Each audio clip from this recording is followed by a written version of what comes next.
Welcome back to the channel. Don't forget to like, share, and subscribe my channel. Today we are explore how to create a gradient layered testimonial box using layer styles in Photoshop. Now I open Photoshop and set a medium canvas for testimonials.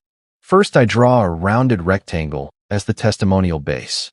Then I apply a soft gradient from light beige to white for elegance. After that I duplicate the shape and place it behind with a darker tone.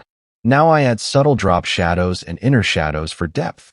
Next I insert a circular shape for a profile image with gradient stroke.